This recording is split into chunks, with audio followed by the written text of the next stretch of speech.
ദുനിയാവ് പോയിക്കൊണ്ടിരിക്കും. ഇതിൻ്റെ പകിട്ടുകൾ നമ്മളെ വഞ്ചിതമാക്കാൻ പാടുള്ളതല്ല. ഇതിൻ്റെ പളപളപ്പ് അതിൽ നമ്മൾ പുളകിതരായി നമ്മളിവിടെ ശാശ്വതരാണെന്ന് വിചാരിക്കാനും പാടുള്ളതല്ല. ഇബ്നു ഉമറിൻ്റെ ചുമലിൽ കൈവച്ച് ആദരവിറ്റ റസൂലുള്ളാഹി സ്വല്ലല്ലാഹു അലൈഹി വസല്ലം അന്ന് അദ്ദേഹത്തോട് നൽകിയ ഒരു വസിയ്യത്ത് നമ്മളിവിടെ കേട്ടു. ചുമലിൽ കൈവച്ച് ആദരപൂർവ്വം ലാളിച്ചുകൊണ്ട് പറയുകയാണ് ഇബ്നു ഉമറിനോട്, കുൻ ഫി ദുനിയ കഅന്നക ഗരീബ് ഔ ആബിറു സബീൽ.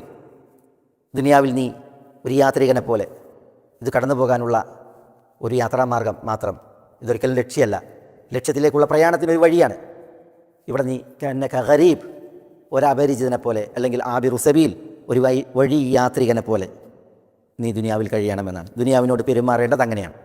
ഒരു പരദേശി അല്ലെങ്കിൽ ഒരു വഴിപ്പോക്കൻ ഒരു ലക്ഷ്യത്തിൽ നിന്ന് മറ്റൊരു ലക്ഷ്യത്തിലേക്ക് പ്രയാണം നടത്തുമ്പോൾ ഒരു ഇടവഴി, അതുമാത്രം ദുനിയാവ്. ഇതായിരുന്നു ഇബ്നു ഉമറിനോടുള്ള റസൂലുള്ളാഹി സ്വല്ലല്ലാഹു അലൈഹി വസല്ലം തങ്ങളുടെ വസിയ്യത്ത്.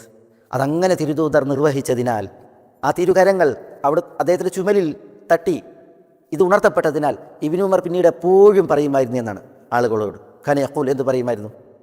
ഇദാ അംസൈത് ഫലാ തൻതദിർ സബാഹ് വഇദാ അസ്ബഹ്ത് ഫലാ തൻതദിർ മസാ ഖുദ് മിൻ ഹയാതിക ലിമൗതിക് വമിൻ സിഹതിക് ലിമറദിക് എന്ന് പറയുമായിരുന്നാണ് ഇബ്നു ഉമർ.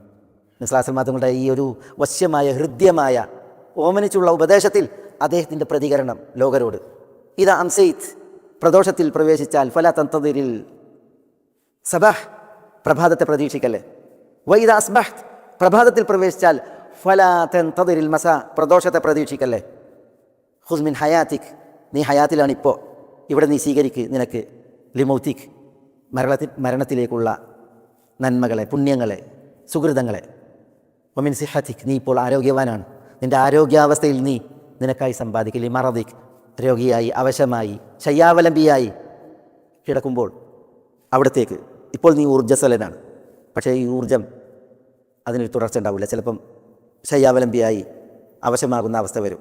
അപ്പോൾ അന്നത്തേക്ക് വേണ്ടിയിട്ട് നീ കാലേ കൂട്ടി ഇപ്പോൾ നിൻ്റെ ആരോഗ്യാവസ്ഥയിൽ നിനക്ക് നേട് എന്നാണ് ഇബ്നു ഉമർ റളിയല്ലാഹു തആല അൻഹു പിന്നീട് ആളുകളോട് പറയുമായിരുന്നത് എന്നാണ്. ദുനിയാവിൻ്റെ സവിശേഷത, പ്രത്യേകത നബി സല്ലല്ലാഹു അലൈഹി വസല്ലം തങ്ങൾ പറഞ്ഞു കൊടുത്തപ്പോൾ അദ്ദേഹത്തിനുണ്ടായ ആ ഒരു മാറ്റം, അത് വാക്കാൽ പ്രവൃത്തിയിൽ ഇബ്നു ഉമർ റളിയല്ലാഹു തആല അൻഹുവിൽ പിൽക്കാലത്ത് തെളിഞ്ഞു എന്നതാണ് ചരിത്രം.